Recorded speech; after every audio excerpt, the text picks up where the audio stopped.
Welcome to my bridged presentation about overcoming communication barriers to better help you speak as yourself.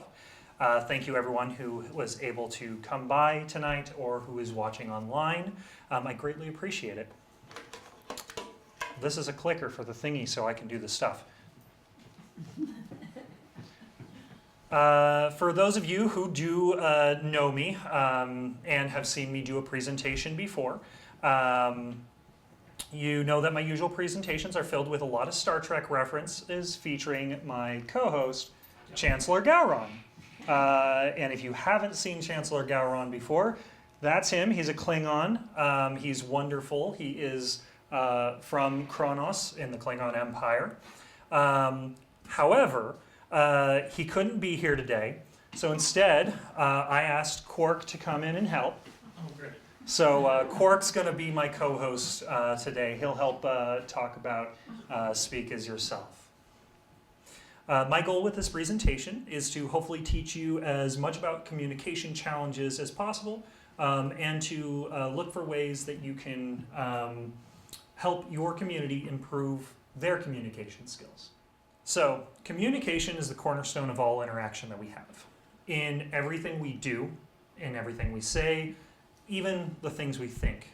The way in which we do so impacts the world around us. From a simple wave in greeting to explaining a complex topic.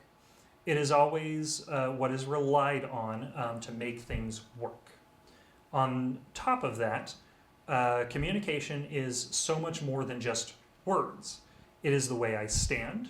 It is the way my brow creases at a thought while I'm stuttering through my script, or the way my lips turn up in a smile, or your smile. It's the words on the screen behind me right here, and the look on all of our faces. It is also the person over here as they are trying to tell me with their facial expressions that they're holding back a sneeze and or boredom. But, snortum. But not everyone can communicate so easily. While we do it every day, it can often be the part of the day that we struggle with the most. A phrase misheard, a comment that is said in the wrong way. These hiccups can cause friction and have unintended consequences because of it. And that's normal. It's actually expected. There's nothing wrong with having miscommunication. However, not everyone has the same luxury. Many people have difficulties even waving their hand to say hello or expressing their frustration that there's an issue and we have been looking towards a solution to help aid those kinds of people. Disclaimer.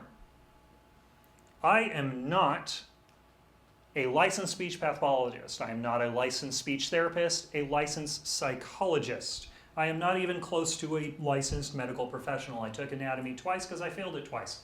But I digress. However, what I am is very passionate about this topic. I'm a passionate person who wants to help change how we perceive communication. I've worked with speech pathologists to help get us to this point. However, I am always looking for new connections. So any references or leads to work with the professionals listed would be greatly appreciated. Different forms and different elements of communication. When we think of communication, most often we think of verbal communication, like how I'm talking to you right now. I mean, it makes sense, right? To communicate, we have to talk. But in reality, that accounts for even less than 10% of the average person's total communication. And yes, even for your chatterbox friend. There are many more aspects that we use every single day. A researcher named Albert I'm butchering this name, Mehrabian, created what's known as the 55-38-7 formula, in which he describes that communication is broken into 3 chunks. 55% nonverbal communications like eye contact, stance, facial movement, etc. 38% vocal tone, inflection, pitch, and cadence, and 7% written and spoken words only. 7% of our communication comes from our words, while another 38% come from the way we say those words. That builds 45% of our communication coming directly from our mouth. If I were to just talk like this the entire time, you wouldn't know what sort of topic I am discussing because I have no cadence in order to deliver this sentence properly. I just keep going on in an incredibly long, unbroken sentence. And that's why inflection is very important. Some forms of communication challenges.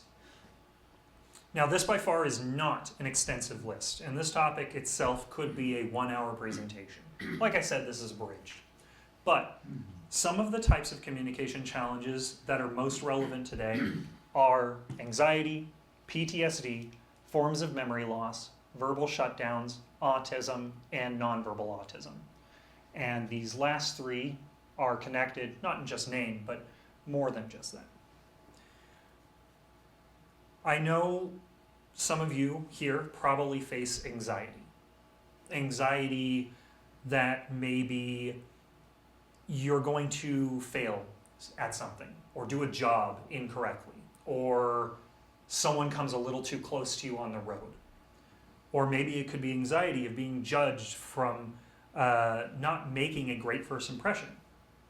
Could be that you're giving a presentation for something you're passionate about, but are worried that you'll miss a detail, mess something up, or worse, you feel like you aren't good enough to do something like this. And I'm sure all of you are aware of what PTSD is. I'm sure all of you know what memory loss or memory degradation is.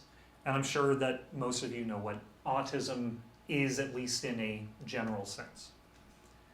But what about verbal shutdowns? A verbal shutdown, in short, is related to our body's fight, flight, or freeze response system. But it is most prevalent in those who have ASD. Autism is acronym.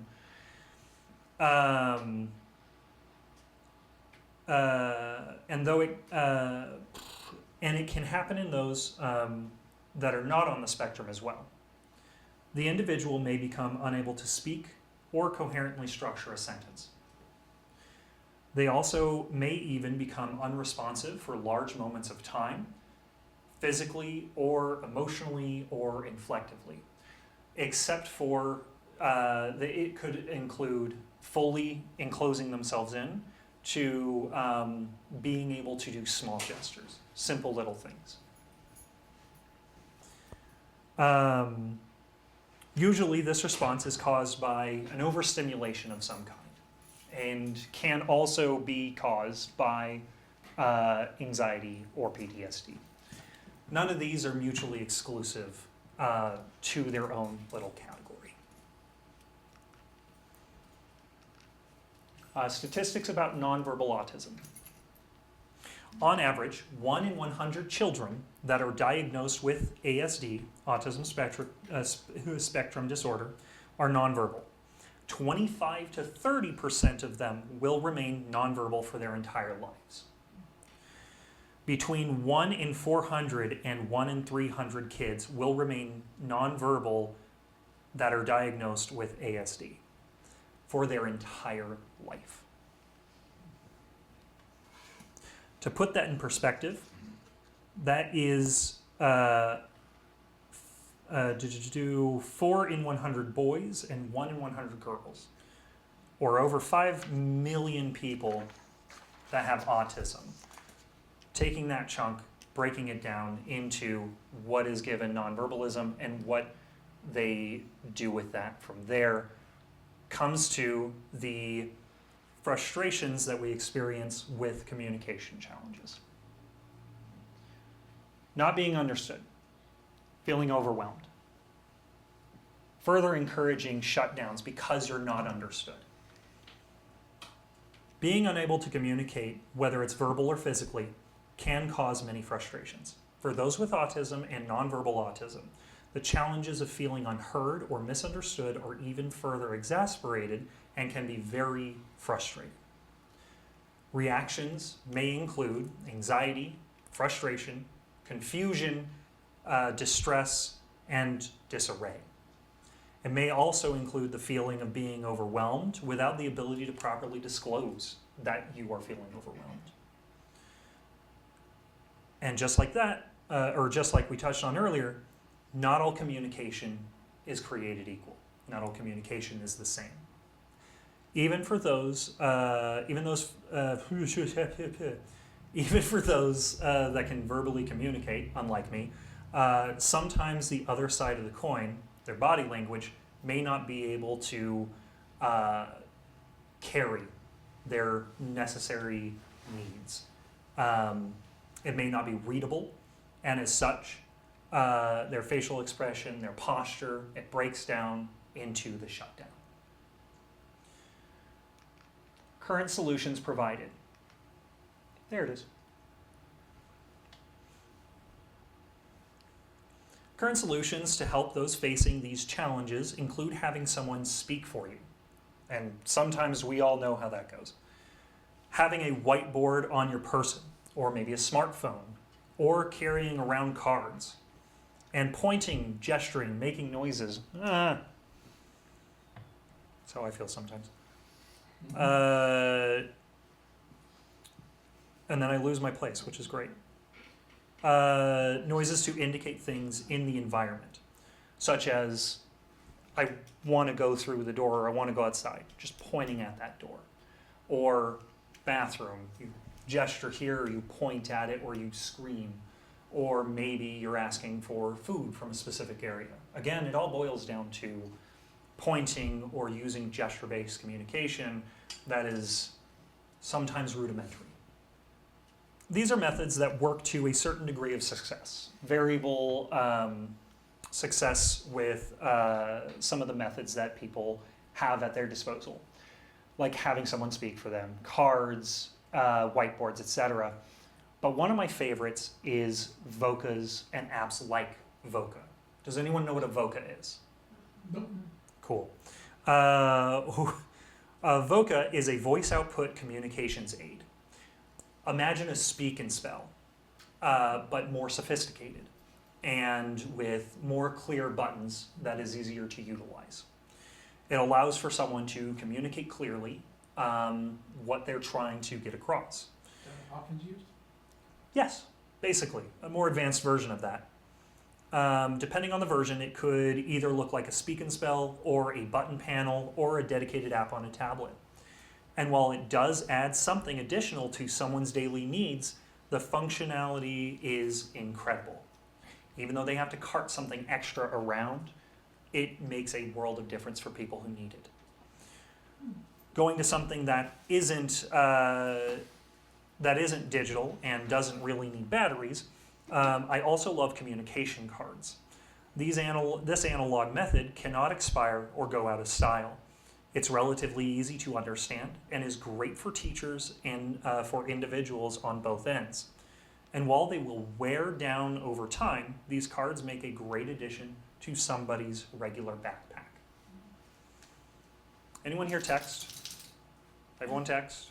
Yes. Yeah? Almost everybody. Almost everybody. Some people have technological issues. Have you ever sent a text and someone misunderstood what you were trying to say because they didn't have your body language or tone in mind? Has anyone ever seen the Key and Peele skit where they're trying to text and make plans and one guy thinks the other guy's yelling at him and the other guy's like, oh yeah, we're just having a chill conversation. No one's seen it. Look it up later. It's hilarious.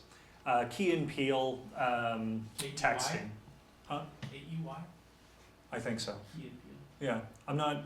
I don't watch them all the time, but they're funny. They're a comedian too. This is because you're only using 7% of your communication skill you've built through your life to convey what needs to be said to someone, and the other, with emails as well as emails, absolutely, text and emails. How many of you use emojis in emails or texts? Perfect. So one remedy is the invention of the emoji, or for those who are older school, then that emoticons, colon D for, that sort of thing. Older than that dude. Exactly.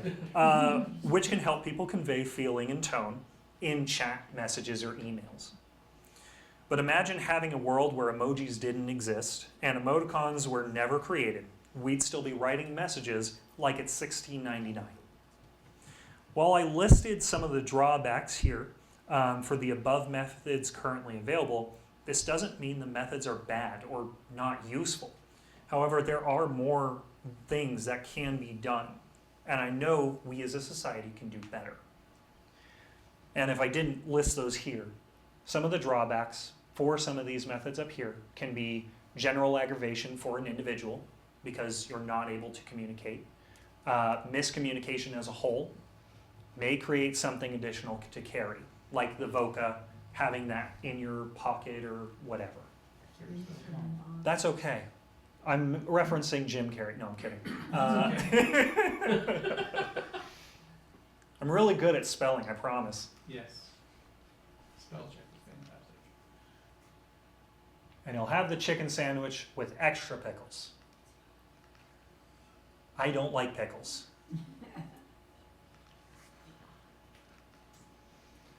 How, say, my baby, as it were, adds more help. So what about say? And how does Speak as Yourself add more help?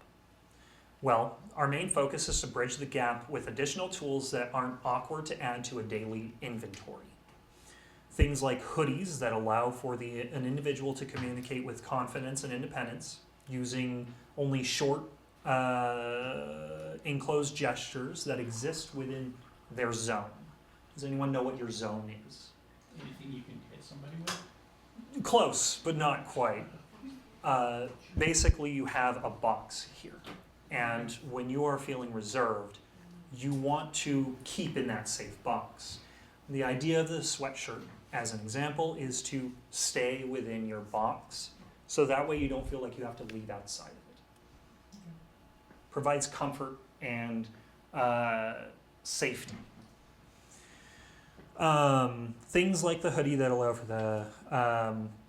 the individual to communicate with confidence and independence using only short and closed gestures that exist within their zone. Keychains, or flair as it's called, that lets them quickly convey an idea by holding it up. Colorful classroom banners that let teachers ask questions and allow the kids to gesture to that information that they need to convey. Our hoodies, as an example, are meant to provide the wearer with a sense of personal agency and give them a safety net in times where communication may otherwise be impossible. I designed each hoodie with the mindset of, how can I make a tool that something that doesn't make someone feel like an outcast? It was important for me to make something that, while calling out all the important elements, felt cool. Not only that, but I wanted to make the hoodie with a base that was soft and comfortable, especially for those who may have sensory sensitivities. In the end, we came up with the Say Hoodie Mark I. The idea isn't to make something that the individuals have to meet you at, but make something that meets them where they're at. A sweatshirt would potentially be something already in their closet. So why add something that takes extra space that they could be using for other things?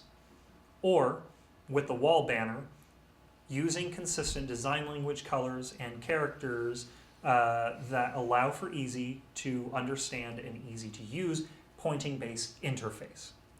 Designed based on how we all navigate computers today and our phones and technology, the wall banner is almost like a touchscreen with buttons and text that children can point to and convey to the teacher what they're asking. Say wants to make communication accessible for everyone. Whether our tools help someone gain more confidence in communicating, recover from losing the ability to communicate, or aid those in periods of shutdown, we believe that everyone has the right to speak as themselves. As showcased today, communication challenges range in size, spectrum, and visibility. Whether it's autism, anxiety, PTSD, memory degradation, everyone faces challenges in communication one way or another in a variety of degrees of severity. While there's no one-size-fits-all solution, being more aware is always the first step. One of the biggest steps to helping overcome communication barriers when it comes to autism is understanding that autism isn't something to be cured, but instead supported. As a whole, there's nothing wrong with being autistic. Overcoming challenges in communication with or without autism doesn't just happen overnight with a magic pill. There's no remedy that you can take that'll automatically, magically make things go away or make things better. It takes time and it takes work. The best way to provide assistance is contribute, donate, or volunteer to programs and organizations out there helping people who may have challenges of their own. Contributing to programs like these and more ensure that education is carried forward, improved, and made accessible.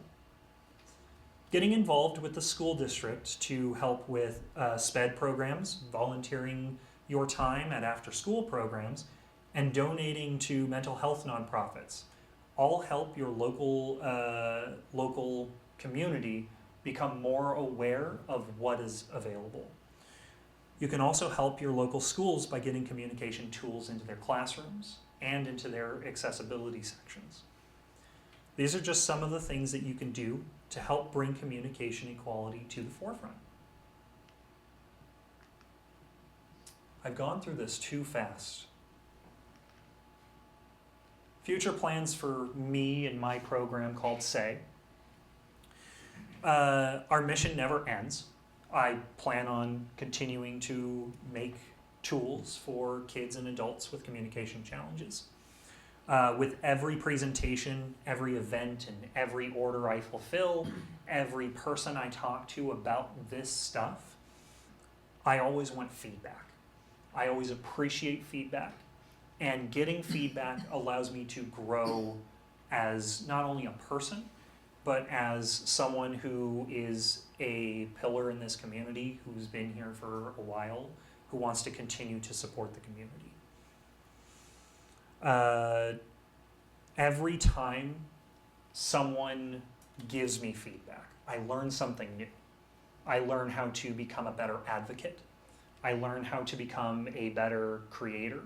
And I learn how to teach people better and how to support people better. Talking briefly on the tools I discussed earlier, like the classroom banner.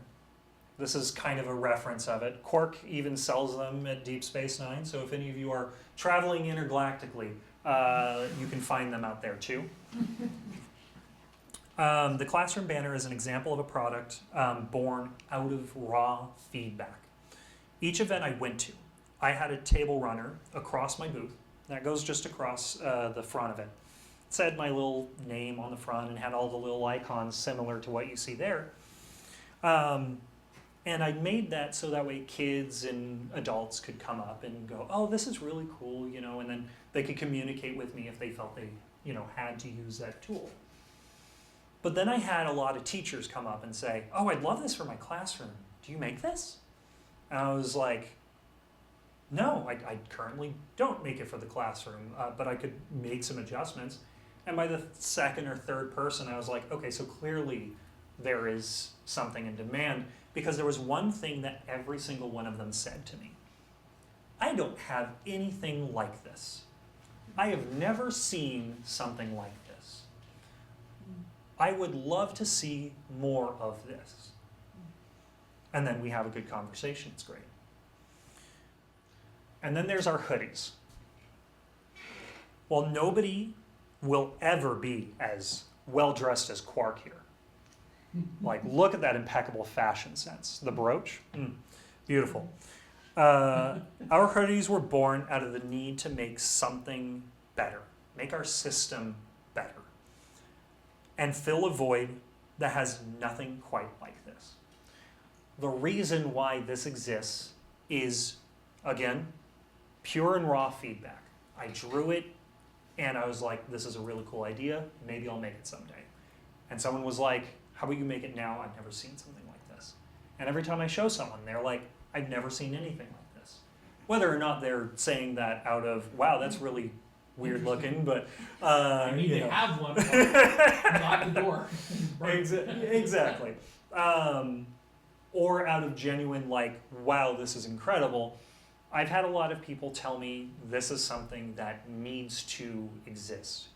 The fact that I've never seen one of these before tells me that there's still creativity left in the world and allows for anyone to make anything that can make a change. And I want to make that change for at least this section.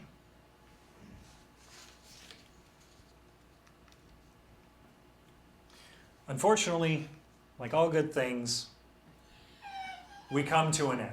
That's a Star Trek reference as well. In conclusion, there are a lot of tools available to provide communication to kids, adults, anyone who may face a challenge in body language, speaking, making coherent sentences, remembering things.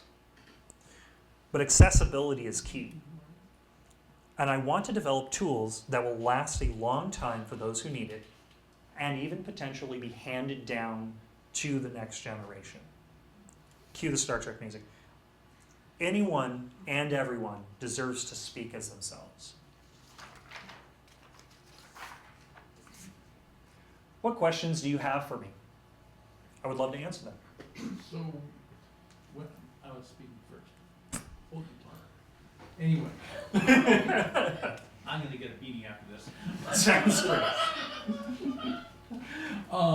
What are the key indicators to let you know? I mean, some people can be silent because they want to be silent. Some people, and what would be an indicator, physiologically, or that somebody's shut down, and maybe a way to approach them? Because everybody's going to be different.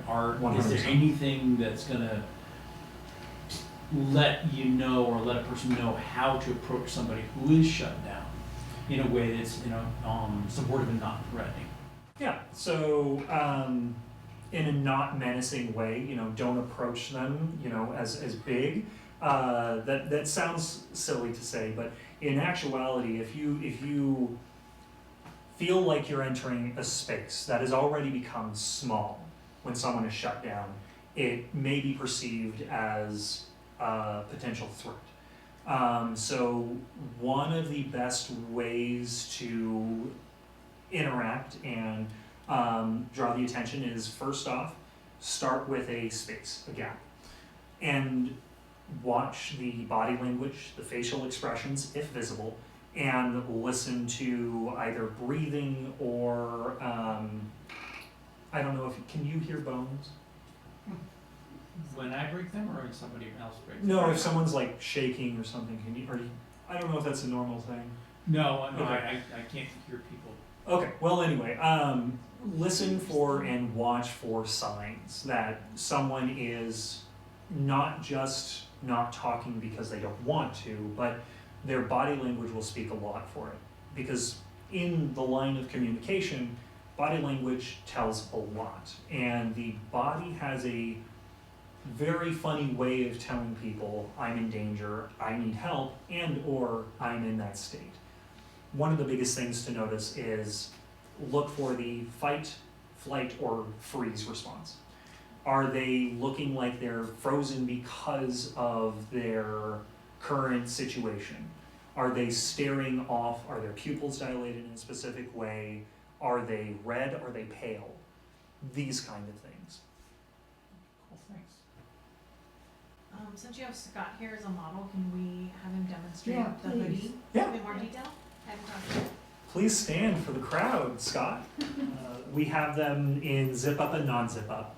have them in kid sizes and non-kid sizes. And they're very nice inside. Yes, they're meant to help with sensory issues, so I chose the softest hoodie on the inside and the outside because texture on the outside is just as important if you're picking that thing up from your hanger and you're like me and you don't like the texture of paper. Ironic, I know. What business are you in? Don't worry about it. So it's not on my shirt or anything. So one of the key elements is, you know, if you're hungry, you have a stomach portion here. If you need to indicate pain in the heart or the feelings, if you want to leave a conversation desperately, you have bye-bye. Scott, in this current situation, But it wants to go like this and sit down. you have a request for space. You have no and thank you. You have please, yes. You have mood and your emotional state. You also have the feature that no one else does, probably because I'm the only crazy one to do it, left and right on the cuffs when you have the correct size of hoodie. I am directionally dyslexic. When I'm driving, I cannot tell my lefts from rights. When I'm doing this, it looks like an L, that's for darn sure. I don't know which one's right. So I have all of my hoodies that I own, I put left and right on because it makes it easy for me.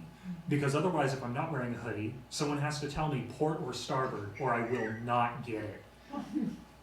And that's because I'm very into Star Trek. My apologies. Yes, okay. And she had a question at some point. So, do you know what percentage of the population is on the autistic spectrum? Yes. So to put it simply, 1 in 36 children are diagnosed with autism. And that's more than it used to be. Right? That is correct. In the past 2 years, it has increased to 1 in 36 from 1 in 44. Yeah, and 100 years ago there were really not many at all. We actually don't know that.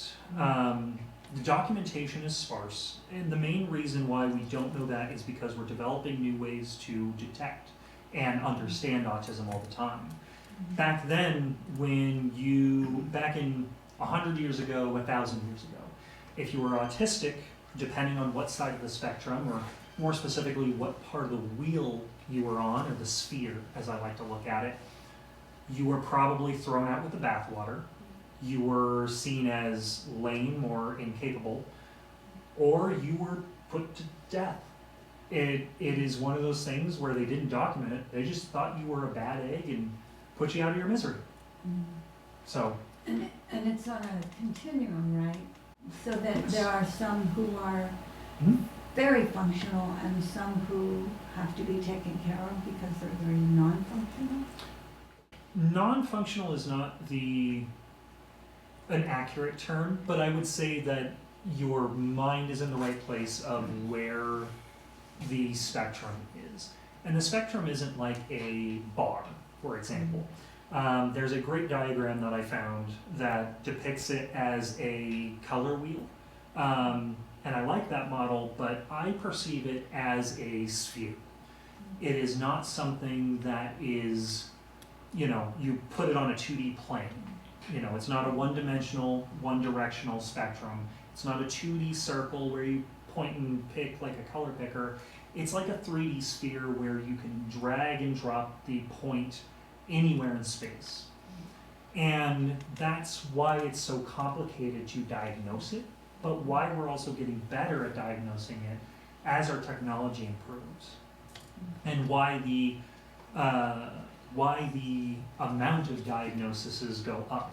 Because someone like me who was born in 1994 was not diagnosed, but I know for a fact that I more than likely have it based on my life experiences and based on when I'm not in social interactions, I stare off into space and just kind of have no expression like Data from Star Trek.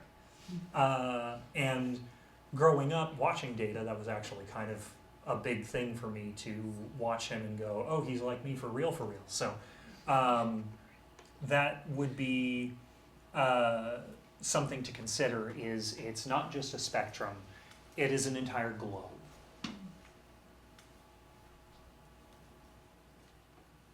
Do you present this in schools? I would love to. I don't know if they'd get all the Star Trek reference. I'd probably have to put something, you know, new and fresh like Skibbity or something weird like that. People don't watch television? No, it's not that. These are older Star Treks. This is, this is classic, almost classic. It's hey, Strange New Worlds is really really good. And so This is only like it's 4 generations and Lower ago. Decks is great. They started out like 7 generations ago. Deep Space Nine, right? Yep, Deep Space Nine. So one of my housemates is a speech pathologist. Say that again. One of my housemates is this, I don't know whether it's speech pathologist, but he works in an elementary school Oh, that's cool. with speech, so I want to put you in touch with him. That'd be a You great already connection. You already think? I think you already have. Oh. Terry? Terry Meir? Do you know Terry I Meir? don't know the last name. No, I know a lot of Terrys though. Okay, Well, let's set up a reconnection yeah, then. okay. Any other questions? Have you thought of like rehabilitation centers? That is not something I thought of off the top of my head, but that is also a great place to support, and a great place I'd love a connection to. Because one of the other key things about our about making tools for people is though one size does not fit all, there is a lot of room for a tool like our sweatshirt or our banners and things that can allow for rehabilitation centers and senior centers a really good versatility. Yeah, because there's so seniors, even people younger that go in for rehabilitation, whether it be a stroke, Mm-hmm. undiagnosed autism, Mm-hmm. many different kinds of things. Their speech is the one thing that goes pretty quickly. Mm-hmm. And the frustration that they have, even if they have someone that is, you know, a caregiver in that place, an RN or, you know, helper, they get frustrated when they can't connect. And like you said, it is so important to protect the square. Mm-hmm. You have to have your own square. And so, something like this, I think not only brings hope and some joy to them, but it is very common sense, which is good. Mm-hmm. And I don't know, I think, yeah, that would be great, because like I said, it's just, it can just take time, and some people are growing patient with the patient. So you can't do that. You gotta have a lot of patience, and I just think that would be really beneficial in rehabilitation centers. I love that. And that actually brings another point to it, because one of the things that I did while designing it is I wanted to make sure everything was visible from the front, because whether you're rehabilitating or you're a child learning how your new tool works, you need to be able to see everything. The only caveat is the hood has some elements, but once you learn which one on the left is for what and which one on the right does what. But as for the elements that are on the front, I wanted to make sure it was on the front of the shoulder, not the side of the shoulder. So I pulled it as far forward as I possibly could, here and here. It's very legible, and it's something that people that are in a place where they're getting rehabilitated, they want to be comfortable too. Yep. You know, so Yeah. kudos to you for this. Thank you. Any other questions by chance? I don't know what this is on the hood's mean. One is confusion because it's a mess of paths that lead nowhere. And the other one is a brain and gears for thinking. Okay. It also kind of looks like a walnut. Or a clam. Or a mussel. The brain's a muscle. Does it mean a confused brain? I resemble that.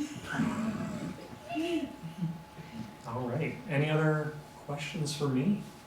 So if people wanna buy the hoodie, they go to your website? Yeah, so if they wanted to purchase the hoodie or find out more information, there's a QR code here that they can scan, or they can go to speakasyourself.org. I didn't typo that, did I? No, okay, cool. Or if they wanted to learn more, they can also email in, info@speakasyourself.org. I work with my close friend Daniel and Connor to help people. So Daniel lives in Illinois. He used to live here in Medford. Him and I have been best friends since forever. And then Connor, I've been best friends with even longer, which is crazy to think about. And we decided to team up and create this. We actually have a Kickstarter live right now because we want to make this product even more accessible, which means breaking down costs, making it more affordable, getting a general interest check. And so if you go to our website, there's a big blue button at the top, or if you're on mobile, your phone, there's going to be a button in the hamburger menu that says visit our Kickstarter, and that Kickstarter will allow you to back the project. And what backing the project does is it directly supports us in making sure that we can bring this to more accessibility, an accessibility point. If you don't need a hoodie, but you do want to donate, you can donate or back the project. In which point you can just say, I want this to go to a school, or I want this to go to a recovery center, or something like that.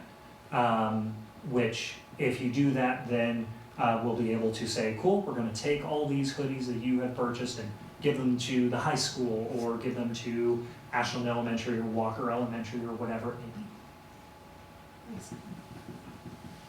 So when you Is there- get a hoodie, do you get that little, or do you purchase that separately, the signage? So Oh yeah, so and I'll go back a little bit.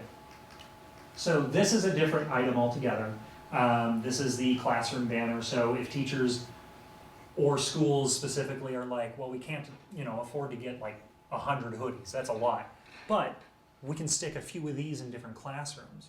That is just as much okay, because it still conveys the same information and has bonus information that isn't on the hoodie, like bathroom, a big icon of a toilet, or exclamation mark or question mark for when you want to convey something and you don't know how to alliterate it with all the icons that we have. So do they have something for like ears? One thing, my friend's grandson is on the spectrum, nonverbal, and a lot of times what would be happening when they were driving, especially, he'd be in the back seat, and he'd grab my friend's hair, his grandma's hair, Oh wow. and just he'd go off into the whole thing. And it wasn't until I was down there visiting, and I sat in the back seat, Mm-hmm. and she drives with her windows down, halfway down. So it does So it does this whole air thing. I And hate it that so bothered much, me. yeah. And I said, oh, Lynn, you gotta put those windows up. I said, that really hurts my ears. And she said, oh my God, I wonder if that's why. They ended up getting them headphones Mhm. for riding in the car, Yeah, but exactly that. yeah. So if there was something, Okay. cause they never, it was like years. I'm not a regular visitor. Yeah. And they never made the connection Mm-hmm. that with the windows down just a little bit, Yeah. really vibrates. Oh yeah. As a driver, first of all, I hate that vibration sound. Uh-huh. It hurts my ears It really, hurts really my ears, bad. yeah. It causes uncomfortable pressure.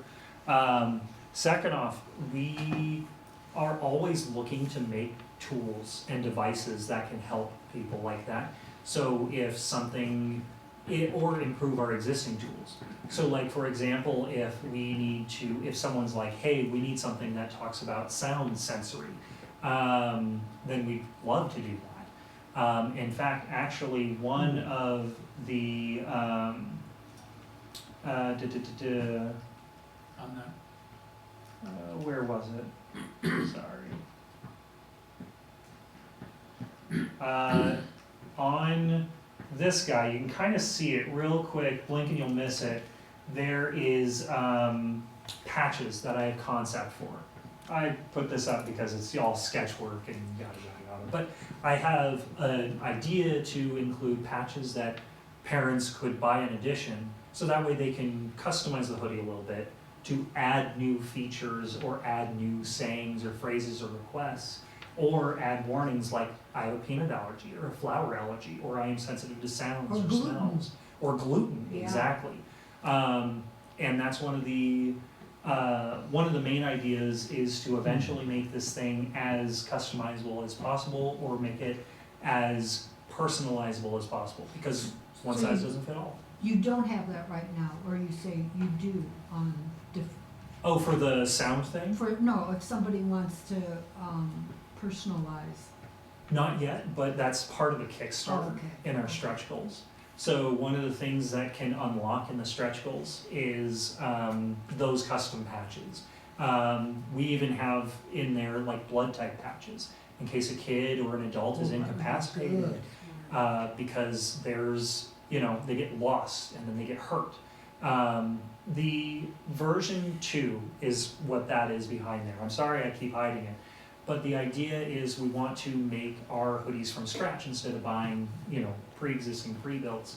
So that way we can add a contact information pocket with ID and other things like Yes, that for the that's what I was kid. thinking of. And for parents who are going to Disney World or going to the shopping mall or going somewhere and they turn around for 3 seconds and suddenly, oh gosh, where's Jonathan? Adding a little tracker AirTag pocket. yeah. And that way you can be like, okay, I know exactly where It's Sure. what it is, yeah. and that way, in case, this also would add to protecting our kids when, unfortunately, and I hate saying this, but abductions and human trafficking, which is another topic that you guys have had a speaker for already, is on the rise, and it's awful. So I want to make something that can help with that area too, not, remedy entirely, but make an addition for those who are nonverbal or autistic or may not be able to say, I am Jonathan, I live at this address, my mom is named this. So, it adds a little extra to that. Another part of the hoodie we want to add is very small but very visible reflective strips.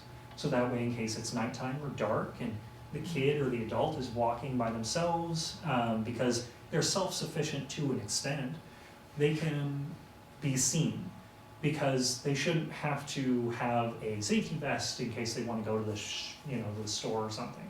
But they're going to take their hoodie because it's cold. I mean, live in Oregon, for crying out loud.